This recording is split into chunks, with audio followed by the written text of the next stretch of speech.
Hi, I'm Dr. Patricia Grabarek.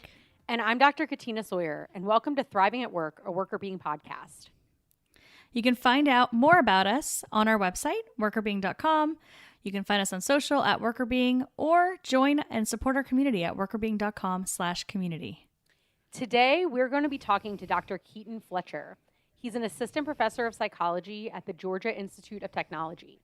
He is also the co-host of the Healthy Work podcast and Substack, and the PsyOp Top 10 Trends Champion for Trend 9, Employers' Role in Employees' Mental Health.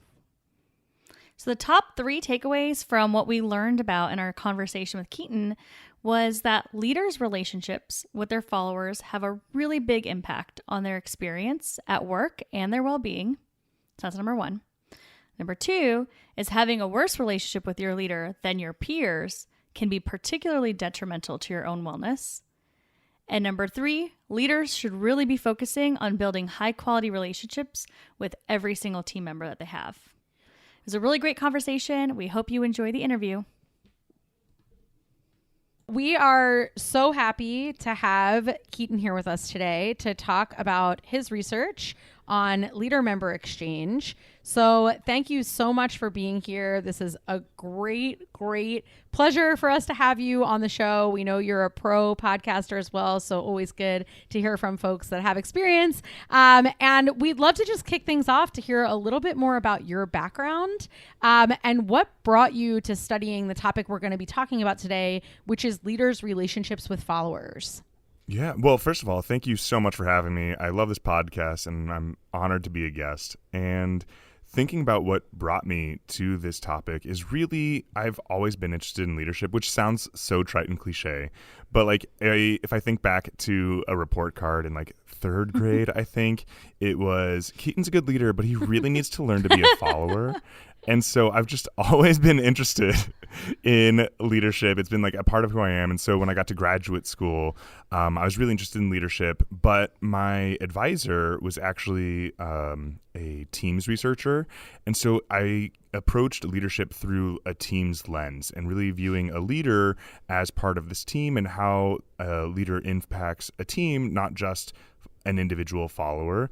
And that's really what brought me to LMX theory and looking at how leaders and their teams interact with one another and have relationships with one another and how those relationships impact each other.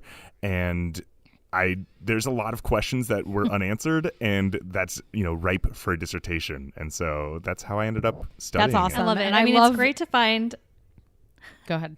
It's great to find a topic that you're passionate about from day one, basically, especially for your dissertation, because it's so much work and so much time they have to put into it. Absolutely. It's I have a collaborator who once told me, like, when you're starting a project, think like, can I handle this for the next 3 years? And this was one of those things where I wasn't always excited to work on it, but, even now, like, getting ready for this podcast, I went back and reread the paper. I was like, oh yeah, that's right. This was good. I liked this. There's always that period of time with a dissertation or any project where you're just like, get it away from me. I never want to think about this again. And then when you go back and look at it, like you're saying, you're like, actually, this is interesting. You just got like a little too close to it. So I'm happy you're in the place now where you're far enough removed that you're back engaged. Exactly. So as you know, this is a podcast that really focuses on thriving at work. And I'd love to talk a little bit about how these leader relationships with their followers actually help followers thrive. So you're talking about all these different relationships with different outcomes on how these two groups, leaders and followers, interact. So I'd love to get your thoughts on that. Yeah, absolutely. A leader is really one of the main levers an organization can pull. It's the person who is calling the shots, largely in most organizations anyways, of what policies you actually have access to, because we know that supervisor support, for example, or supervisor endorsement of policies really determines whether or not you're going to be able to use them. We know that leaders can direct resources to their followers in different ways, right? If you have followers that you like because they are your close buddies, they're going to get the good projects. They're going to get the resources they need or the flexibility they need in order to do well in their job. And then also we know that carries over into life outside of work, right? And so leaders play a critical role, not just in, their daily interactions of I had a conflict with my supervisor, or I had a really good conversation with my supervisor, or my supervisor's a really good mentor, but also in literally moving tangible resources and projects and organizational policies to and from certain individuals. And so that's really where this idea of the relationship between the leader and the follower comes into play, because it's not just I have a leader who is transformational, right? I have this visionary person who inspires me. Or it's not just I have a leader who's abusive. It's much more I'm taking into consideration my unique relationship with this leader. And if they like me or if we get along, I'm going to be a lot better off because I'm going to be getting the resources from them. I'm going to be getting the good projects. I'm going to be getting the flexibility I need, or access to policies, or access to promotions, or that visibility that I should be getting. And so it's a much more nuanced way of looking at leadership than I think a lot of our theories or a lot of our approaches of just like I have a good leader or I have a bad leader. It's really about that relationship, and it's that relationship that's really going to be impactful for thriving, because again, it's so many resources that are at the leader's disposal that you will or will not get access to based on I that think that relationship that's a quality. really important point, and I could see that, and I know all of us have read some on leader member exchange theory. You're the expert here though, so I would love to learn more from your perspective, because that could go in a really good direction in terms of promoting thriving because I'm getting what I need from the leader. It also could go in a bad direction of I'm not in the in-group. I'm not somebody that the leader sees as being a close connection, and so I'm sort of starved for those resources. And I know in your work, you discuss this idea of leader member exchange relational separation. And I found that really interesting in reading your paper. And so I'm wondering if you might be able to explain to our audience what LMX relational separation is and why that concept is important for well-being. Absolutely. Well, first, it's a mouthful. So I think that's the first thing you have to get over. But once you handle the acronym, it's really about your relationship in comparison to the other relationships on your team.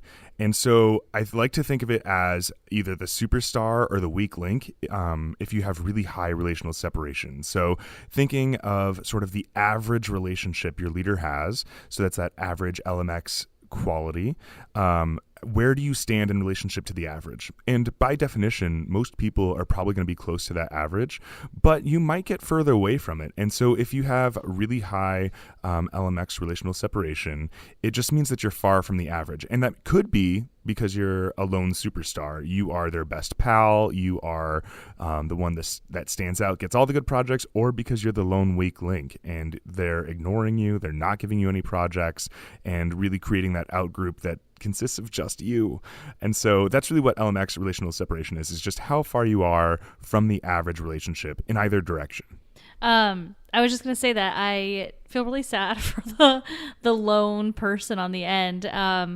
But I wanted to kind of understand, I think it makes sense as to why that would impact employees' well-being and followers' well-being. But like, what kind of key things would you highlight as to how having a big separation can impact the wellness of the person that's the outlier, but also the other people on the team? Yeah, that's a really good question. And that was one of the fundamental questions that I tried to answer with my dissertation of what is the negative outcome of having this high relational separation? And going into it, there was also the thought of, it might be awkward to be the lone superstar, right? Your team might harbor resentment against you. And so looking at LMX relational separation as sort of a negative thing, regardless of whether you're the lone weak link or the lone superstar, And what we found was that it's really just bad, at least in our context of newly formed teams in a lab, to be the lone weak link. That being the lone superstar, you're fine. But if you're the lone weak link, you are less satisfied with your leader. You're less satisfied with your team. Your team's less satisfied with you. You have more negative affects, so you're in a worse mood. And you are also more motivated to protect your own resources. So if conflict happens in the team, you're going to fight for yourself. You're not looking out for the team. You're just looking out for yourself, which again, I think translates into, and our study shows, that it translates into how your team feels about you. So certainly being the lone weak link, and that's also not really fair to say, right? This is the example, is that they're the weak link, but it could be based on non-performance based reasons, right? You could be the only person with a low LMX because you're the only woman in a team of all men, right? For example, and which is really unfair, right? And there's some research that's not mine, but that's out there that shows that if these relationships fall along more surface level characteristics and it's not rooted in something that's justifiable like performance, then you're going to see these negative outcomes even more so. And so our study, we manipulated it experimentally, and so it really fell along lines randomly, which in some ways is good, right? It's not based on gender or race, and also the participants couldn't see each other. This was all through chat online, and so it was really just about the quality of the relationship, but it was also random. And so you're the lone weak link, and you're thinking, but I could be contributing to this team. Like, I don't understand why I am. And so then you're seeing really negative outcomes because of this, I think. Whereas in the real world, it's at least a little bit associated with performance, right? And it's a chicken or the egg kind of question of, is it that the low performers get these low relationships and they're the lone weak links, or is it the other way around, right? The low relationships create low performers, and it's probably both. All of that is to say that being the lone weak link in a team, for whatever reason, has a lot of detrimental outcomes, both to your standing in the team and your relationship with your team and your leader, and then also your own mental health. So I'm wondering if you could kind of explain, because I hope that everyone who's listening reads your paper because it's very interesting. But for folks that won't have the ability to do that, could you explain a little bit about what you had people do to sort of cause these feelings of relational separation in the lab, and kind of why that might make a difference comparing the lab setting to what you're saying as you're sort of accumulating evidence in the real world that, like, oh, I don't fit in, or I'm an absolute superstar. Some of the pros and cons of that, as well as, like, could you just walk people through your methodology just so they have a sense of what people were going through as they were participating in the study? Yeah, absolutely. I think, and hopefully if I do a good enough of job, you might cringe when you're in the low LMX condition. I know that I still do sometimes. So we had people getting together with teams of 4 with one leader who we told them was a leader because of their content knowledge, but it was actually someone who was working for us. And they interacted with each other only through like GChat. So they were only interacting with each other via text. They didn't know who was on their team. They used code names that were gender neutral, and they had to work together to rank order items to survive on the moon, right? This contrived scenario, but it gets them talking and gets them interacting. And to manipulate their LMX, we had the leader follow a script with the way they interacted with the team. And so if you were in high LMX, the leader solicited your opinion, but in a way where they said, like, I really value your opinion. I'm excited to hear about this. They also said things that created a sense of similarity. So if they asked, like, what's your major? Because these were college students, and the person said theater. They were like, no way, me too. Or part of the script was, what do you do with your downtime? And it's like, I play golf. It's like, no way, me too. And then when participants did engage with the leader, if they're in that high LMX condition, the leader would be very supportive and say, like, great job. Really value your contribution. That was a really good idea. I'm super excited to do it. If they were in the low LMX condition, then the leader still would solicit their opinion and say, hey, what are you thinking? But then the response would be something like, okay, thanks, got it. And that's really it, right? And so it's not abusive. It's not mean, certainly if there's no other context. But when you are the only person in the team where the leader is saying, "Okay, thanks, got it," when everyone else is like effusive, "Oh my gosh, great job. I'm so similar to you. I really liked that. Good idea." You you pick up on it. And we had one person, and I felt so bad, but she was having a bad day, and like she had to stop the study. She's like, "I can't do this. I feel like I know it's not even real, but I have to leave." And so we had to throw out that data, obviously. But like as a person, I felt bad, but as a researcher, I was like, yes, this means it's working. Like you can feel it, right? And so it's in the lab, you really want to do things with like a sledgehammer, right? Of like, I really want to make sure that I'm manipulating this because we're really going for cause and effect. Can this do this? And so we felt really confident that this manipulated LMX, we asked people to report their LMX with their leader across 4 dimensions. So do you like your leader? Do they make you feel good? Are you loyal to them? Do you respect them? And across all 4 dimensions, if they were in that high condition, they rated them highly. And if they were in the low condition, they rated them low. And then we use that condition to predict these outcomes.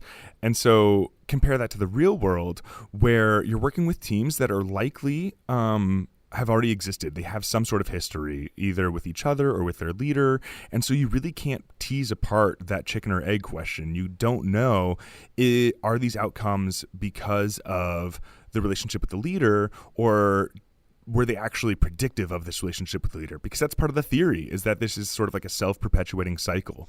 And so in the lab, we had people who didn't know each other, who came together, and we used just the leader behaviors to manipulate these perceived relationships. Because at the end of the day, we're trying to advise managers on what to do. We're saying, hey, you should create these high-quality relationships with your followers.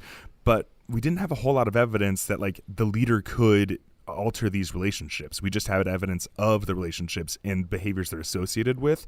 And so we wanted to have that causality here in the lab, and we used a sledgehammer through some cold texts in the group chat or some very warm texts. And that's what we showed, is that, yeah, the leader absolutely can make a difference through those behaviors.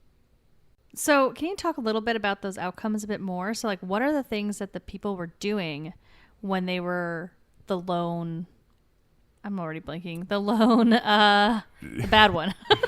Yeah. That, I don't know why I can't think of the word. lone weak link, right? The high Weak relational link, separation, but low LMX quality. We see that whenever there was conflict in the team, and conflict happens all the time. It's not always like a knockdown, drag out situation. It's just anytime there's a disagreement of what we should do. And if you're working together as a team to rank order items on that you'll need for the moon, then there's a lot of conflict. And we had these transcripts and had them coded by external raters and coded them for individualistic motivations in conflict. So am I looking out for myself? Am I only promoting my view, or am I avoiding conflict by just not getting involved even though I have something to say? Or collectivistic conflict. So I'm trying to be open to other people's ideas. I'm saying maybe we should meet in the middle. Let's negotiate. And we see is that when you're the lone weak link, then you are more likely to use those individualistic ones that really just look out for your own goals and don't really look out for the goals of the team. And that's problematic, obviously, in the workplace. We want people to value the team because so much of what we do is team-oriented work. And a lot of what we do is team-oriented work that comes into conflict with our individual level goals. And so already we're showing that if you're that lone weak link, you're going to be valuing your own personal goals over that of the team. And that's probably not good for the company. And also we know that then in this study anyways, that translates into worse outcomes for that individual with their satisfaction with their peers, their leader, how they felt emotions-wise, and whether they wanted to keep working with the team. We asked them about their motivation to work, and it was lower, and that was partially explained by how they engaged in conflict with their team. So is the motivation that people have to sort of basically handle conflict in that way coming from a place of, look, you don't want me, I don't care about you, and so it's sort of promoting this feeling of, you know what, it's me against everyone else, and I have to fight for what's important for me, and no one else seems to care what my situation is. So guess what? I don't care about other people either. Is that kind of the like the theory behind why having that low LMX quality, high relational separation has that sort of like it's all about me impact? Yeah, that's absolutely what we think is you're sort of backed into this corner of like, well, clearly my leader doesn't care about me, so I need to look out for myself. They're not going to do it. Because what's really interesting is when they were in the low LMX condition, we didn't see these relationships if everyone was in low LMX. So if the leader's just like, okay, that's fine to everyone, then you're like, oh, well, my leader's just quiet and weird, so I'm fine, like we're fine, and we don't see these relationships. But the moment that the leader starts treating at least one other person well, you now have this point of reference of like, well, I could have that relationship, but I don't, so I need to look out for myself because no one else is going to. Now, certainly we didn't like tap into their minds, and so I can't say for sure that that's what's going on, but that's at least what we think, and we feel like we have pretty strong evidence for it. That's so fascinating. I think it's really, I think it's great, obviously, to be able to control, like, if everyone's getting the Ks, like you said, it's not me, it's the leader versus it's me or it's something about our relationship that makes it different. I wanted to ask a little bit about what leaders can do. So if we're thinking about what can people take away from our conversation today and actively do to make a better work environment, what would you recommend? I think the first thing you have to do is be really conscious of the relationships that you do have, because you're probably not day one leader. You've probably have some established relationships, and really taking stock of why you have these relationships and what their qualities are. Who are you closer to? Who are you less close to? And first of all, you have to ask yourself, is this because of like surface level characteristics? Is this because that they're more similar to me or they like something that I like too? And if that's the case, your other followers are probably picking up on that as well. And so taking stock of that is step one. Step two is going out of your way then to manage those relationships that tend to be lower quality. Managers and leaders only have so much time and energy to invest in their followers. And so the one of the original ideas behind LMX theory in the first place was that it's a great way to direct your resources to those relationships that will be most rewarding. But as we can see here, the relationship direction can come from the leader. And if you are intentionally or unintentionally creating these people who feel like they're in the out group, then you're causing harm and you're not going to get as much out of them as you could have. And so then I think the next point of feedback for leaders is take stock of those low quality relationships and really try to invest in them, whether that's through finding something that you both like, finding something that you can build on that already exists, maybe taking a chance on those low quality relationships to bring them up and make them feel like they're part of the in-group. And then if I can, I'd also like to say that there is some feedback for organizations, because this is really effortful. This is a lot of time. This is a lot of energy, and it often goes unnoticed or it's not part of formal evaluations. And so if organizations can find a way to incorporate how followers feel about their leaders into performance evaluations, or can incorporate it into bonuses or salary even, then you're really putting your money where your mouth is, and you're making sure that the leaders who do this are getting rewarded for it. And we know that people are going to do what they're rewarded to do. And so I think that's the main feedback, is making sure that you're trying to have as high quality of relationships as you can with everyone.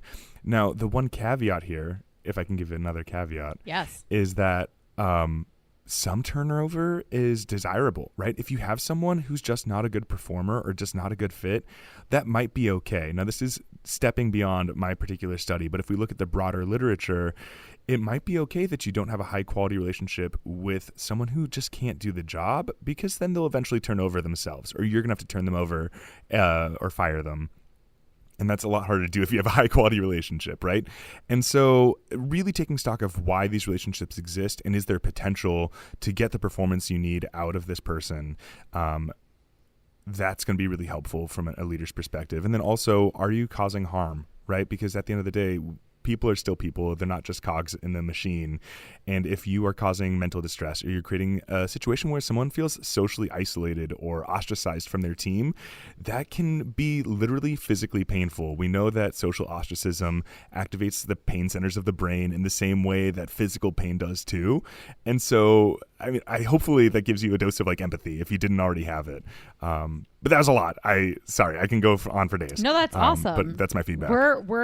I think that's really great because we're all about the structural solutions to these kinds of problems. And so the idea that the organization can do things to incentivize leaders to be more like introspective about who are they paying more attention to, why is it actually performance related, or is it that they haven't put effort or time into other relationships, so how can they grow those relationships? And then also for leaders to really think about what it is that they're doing in that same turn, and make sure that if there is somebody that they're not building a high quality relationship, it's because it's not a two-way street and not because like their way of the street has been closed off to that person.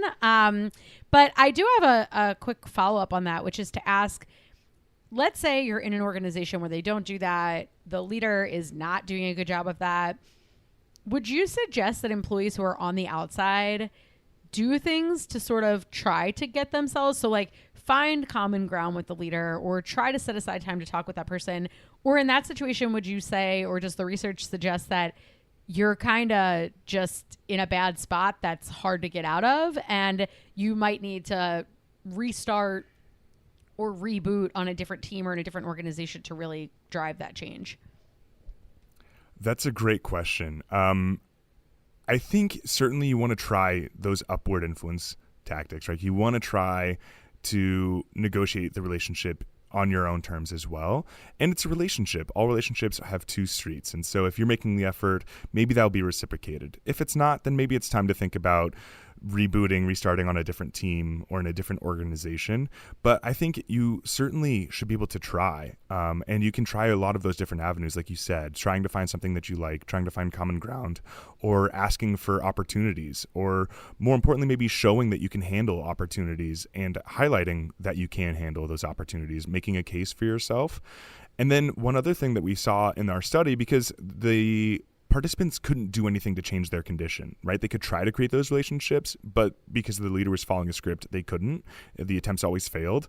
But one thing that I saw that was really heartwarming in a lot of the teams that had those lone weak links, the other team members would stand up for them or would revoice what that person said. So the leader would give the positive feedback, though it was directed to the wrong person, but then they would give that feedback or the positivity to the person that deserved it, right? And so I think another thing you could do if you're stuck in your situation, you can't change jobs, you can't change teams, you've tried to negotiate a new relationship with your leader, is turn towards your team members and fight that urge to say, well, I need to just protect me and mine and, forget the rest of you.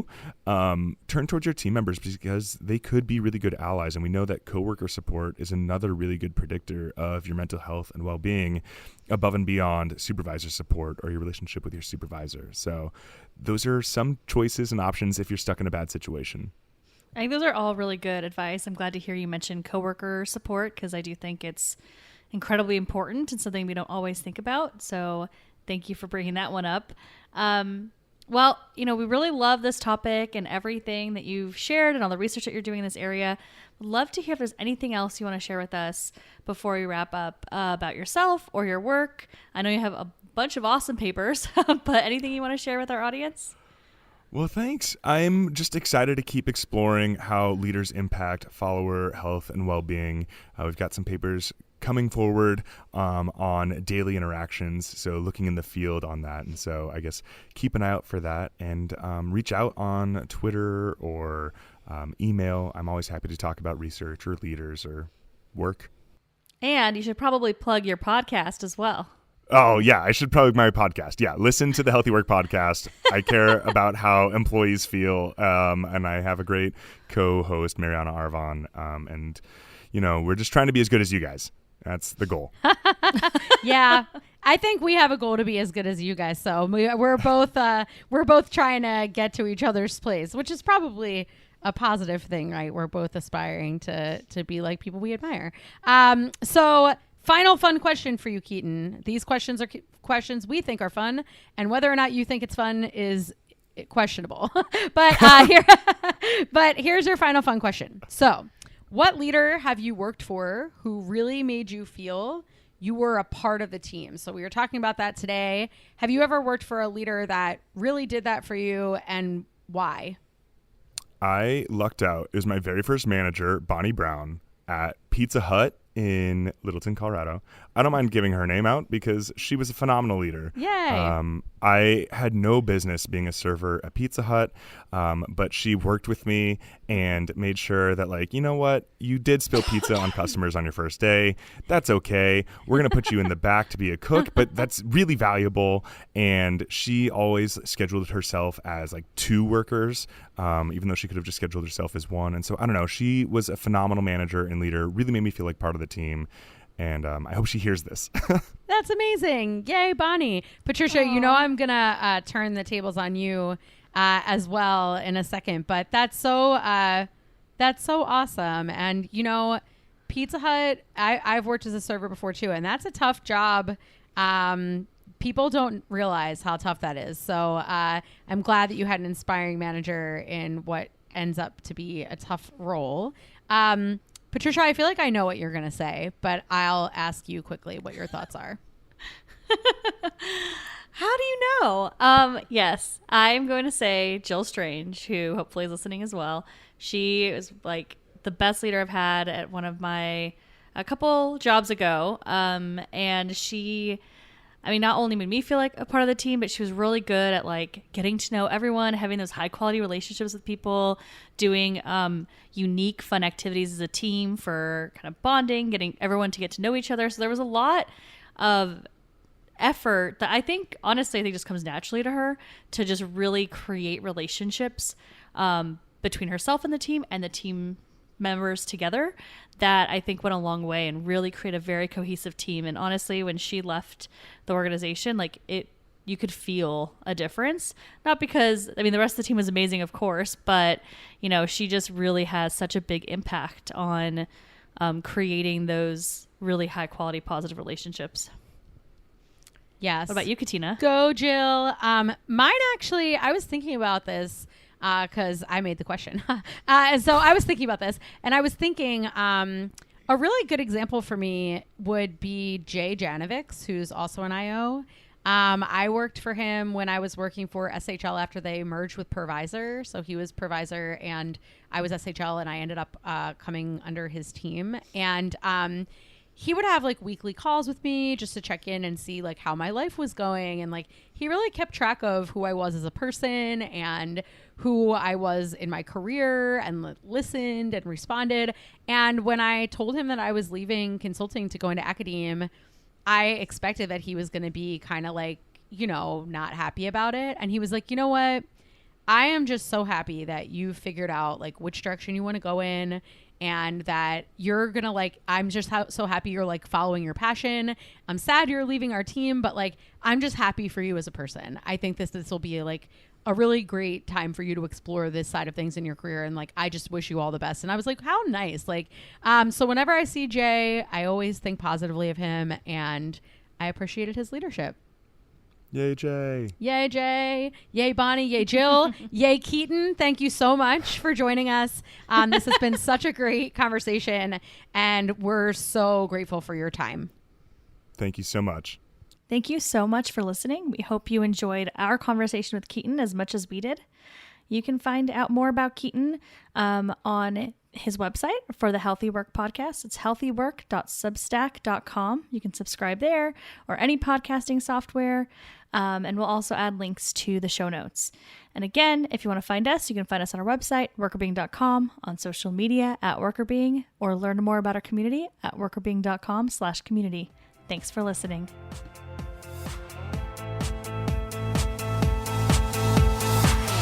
Thriving at Work is hosted by us, Dr. Patricia Grabarek and Dr. Katina Sawyer, and produced by Allie Johnson.